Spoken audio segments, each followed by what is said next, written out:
Bu arı 45 dereceye kadar dayanabiliyor. Yani bir yaz gününde asfaltın üstündeki sıcaklığa. Ama onu bitirecek olan sıcağın kendisi değil, yuvasını nereye kurduğu. Çünkü bu arıların çoğu kovanda yaşamıyor. Her biri yuvasını kendi kuruyor. Kimi toprağa kazıyor, kimi de kuru bir bitki sapının içine yerleşiyor. İşte bu tercih her şeyi belirliyor.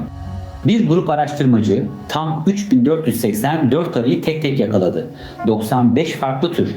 Avustralya'nın tropik kuzeyinden serin güneyine kadar. Her biri küçük bir cam tüpe konup su banyosunda dakikada 11 derece ısıtıldı. Aranan tek şey vardı arının koordinasyonunu tamamen kaybettiği an. İşte o an o türün sıcak sınırı. Sonuç şaşırtıcıydı. Yuvasını bitki saplarının içine kuran arılar 44,9 dereceye kadar dayandı. Listenin en tepesi. Toprağın altına tünel kazanlar ise 42,9'da pes etti. Aradaki fark 2 derece. Kulağa az geliyor ama bir arı için bu bambaşka bir dünya. Şimdi mantıklı olan şunu düşünmek. En dayanıklı olan en güvende olandır. Araştırmanın asıl bulgusu tam burada tersine döndü. Çünkü asıl mesele arının dayanıklılığı değil. Yuvasının içindeki sıcaklık.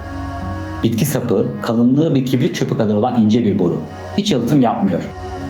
Toprağın 1 metre altında ise sıcaklık neredeyse hiç oynamaz. Yani sap yuvasındaki arı dışarısı kaç derece ise onu yaşıyor. Toprak altındaki akrabası 1 metre kalınlığında bir kalkanın arkasında. Sıcaklık verilerini yuvalarla birlikte hesapladıklarında sıralama tersine döndü. En dayanıklı sanılan sap yuvalı arılar sınırına en yakın yaşayanlar çıktı. Toprak altındakiler ise nefes alacak boşluğa sahip. Peki arı buna alışamaz mı? 542 arı Kasım'dan Mart'a kadar test edildi. Cevap net alışamıyor. Bu sınır doğuştan geliyor. Bir arının geleceğini tahmin etmek için gökyüzüne bakmak yetmiyor. Yere bakmak gerekiyor. Yuvasının nereye kurulduğuna. Doğayı ve bu canlıları yaratan Allah'a her gün hayran oluyoruz. Katılıyorsan beğen ve yorum yaz.